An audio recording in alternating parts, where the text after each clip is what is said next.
towards the end of the movie, there's a character who sees something and she's running towards it, and there's this very interesting swell. That's the best way I can describe it. It's like this Mm. big crescendo, this big swell, and I'm like, wow, that was interesting. I wonder what they used to make that. Luckily, I'm interviewing you here today. Yes. Is this after she climbs a tree? Yes. Yes. Okay. Yes. Well, oh man, this is crazy, dude. This is awesome.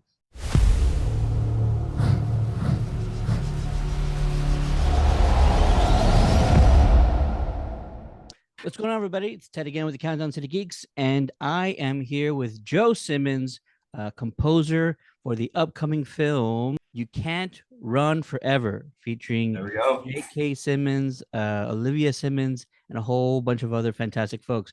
Joe, how you doing, sir? I'm great. How are you, man? I'm wonderful, although I told your sister that I almost had nightmares about your dad last night because JK is just so menacing in this film, and I went in completely blind, so I was completely just taken by just the opening like 5 minutes of this film is just jarring. So Yeah, it's um off the beaten path, even for him. So yeah, I get it.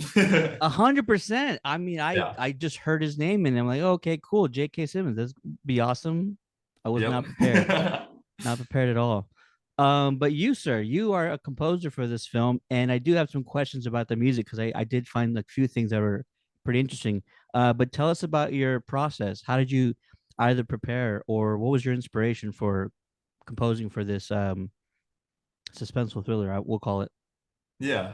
Well, I was brought on very early, of course, because the four of us as a family, we had a lot of talking going on even before, even like pre-production. Sure. So I actually joined the location scouting when we went up to Montana. I joined all of them and brought a field recorder and just started like, taking snippets of sounds here and there for some of the woods we were at, some of the like the gas stations and deputy stations, all that kind of stuff, just to kind of get a little library of soundscapes that I could just familiarize myself and and that turned out to help a lot because I kind of took a somewhat like No Country for Old Men style approach to a lot of it for sort of like the musique concrète found sounds, like turning some of the sounds that are like diegetic and turning them into some sort of like creative, leading them into music type stuff.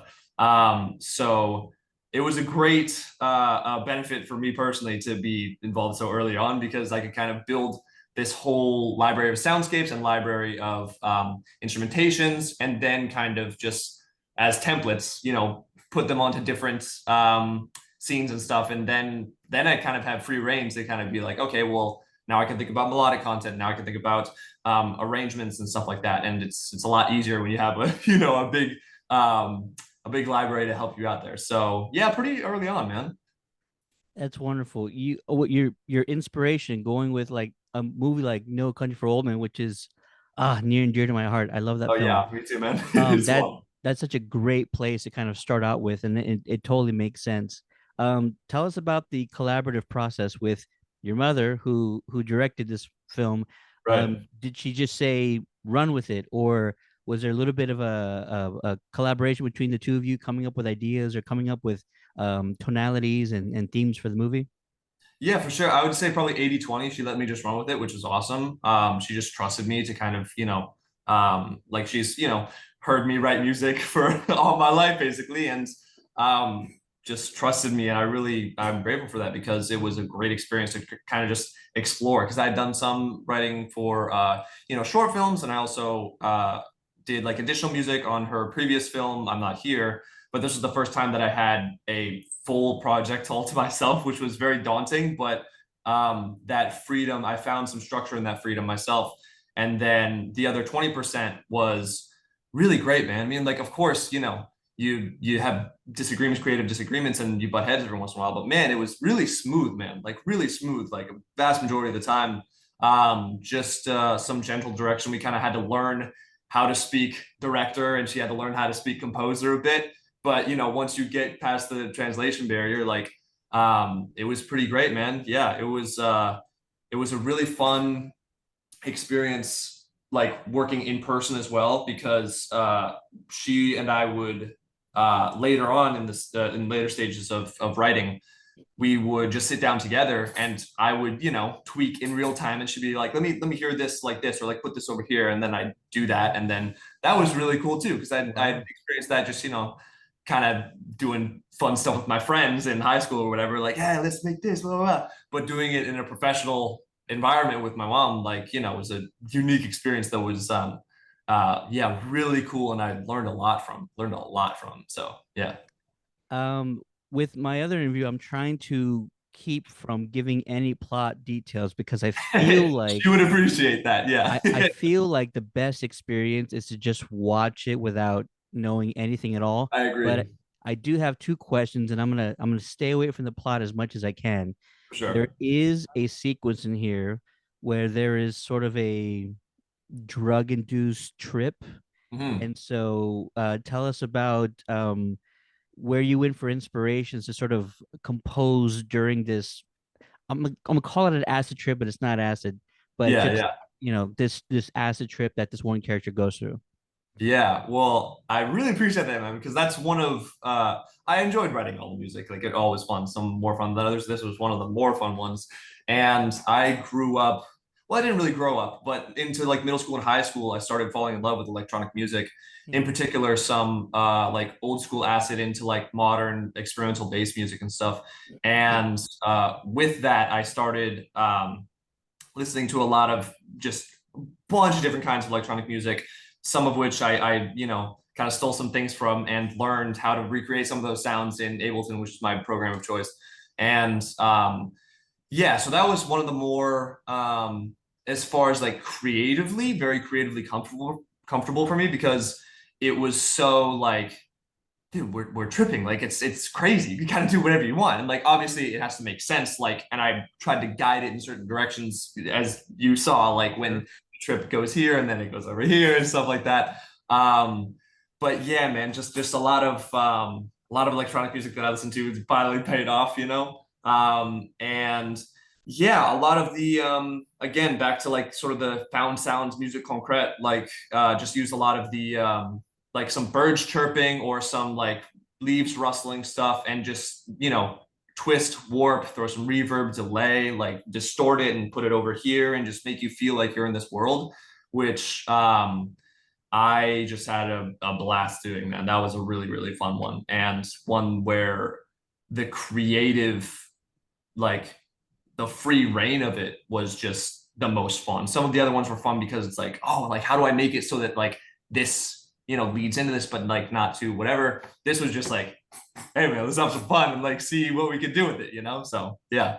That was my initial thought. I said, "Wow, whoever's composing this is having a blast right now because it's just Thank a you. That's complete right. 180 from everything else that we've been listening to this entire Yeah. time." Yeah, trippy. I have one other question. There is, and again, I'm no spoilers for anybody. There's a character. I'm just gonna be very, very vague. Towards the end of the movie, there's a character who sees something and she's running towards it, and there's this very interesting swell. That's the best way I can describe it. It's like this Hmm. big crescendo, this big swell, and I'm like, wow, that was interesting. I wonder what they used to make that. Luckily, I'm interviewing you here today. So I don't know if you remember, but I'll at least say the character, Miranda. Yes. Is this after she climbs a tree? Yes. Yes. Okay. Yes. Well, oh man, this is crazy, dude. This is awesome. So a friend of mine sent me a video of some guy on, I don't know if it was like TikTok or whatever, but somebody using like a paper towel roll thing, like just the holder, Yeah. and doing like a sound through it. And if you do that through this thing, it sounds like a tiger. I don't know if it'll work with this thing, but if you just go like, it kind of sounds like a tiger. So I did that into a mic along with three thematic elements that I've used for one of the characters for the whole movie. And yeah, and then kind of just literally swelled it up, like kind of had a crescendo and then it all fades away and then it goes into that thing that it goes into. And yeah, that was a really fun one too, man. I appreciate that question because that was a really cool like um realization where I was like, I can compose with piano all day. I can compose with, a string set all day or like some synths, but like doing some stuff with sounds that like only I have that, I make that and then only I have that. Like that's so cool, and it's so creatively empowering, I feel, because then you can just like then you can do anything, Yeah. Like it was after that point actually that I kind of went back to a few other things and I had these ideas for sounds that I didn't really know how to really do them in the box because I'm thinking in the box, literally and metaphorically, And then once I started, doing stuff like that, I literally would go into a mic and just do the sound that I heard in my head and then tweak it in the box until it sounded like I wanted it to sound. So that's funny you say that, man, because that was a really like pivotal point for me creatively. Was doing some found sounds, but like my own found sounds, to sort of Yeah. like synthesize from bottom up.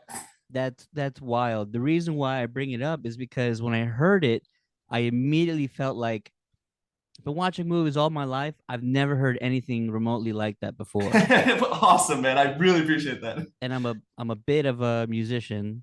I see that, man. Yes, So sir. I'm like, there's no instrument in the world that makes that. I'm almost certain of that. So that's why I Yeah. wanted to ask. But congrats, man. I don't know if you and your Thank you so family much. have nicknames for yourselves, but I'm gonna go ahead and coin you guys the Fantastic Four. There you go. Well, yeah, if we don't get into legal troubles, then we can go with that one. We'll see if that sticks. Give my best to your folks, and folks, everybody watching, go check out You Can't Run Forever, dropping in theaters and on demand, I believe, next Friday, May 17th. Joe, thanks for the talk, man. Congrats. Great. Thank you so much, man. Really appreciate talking.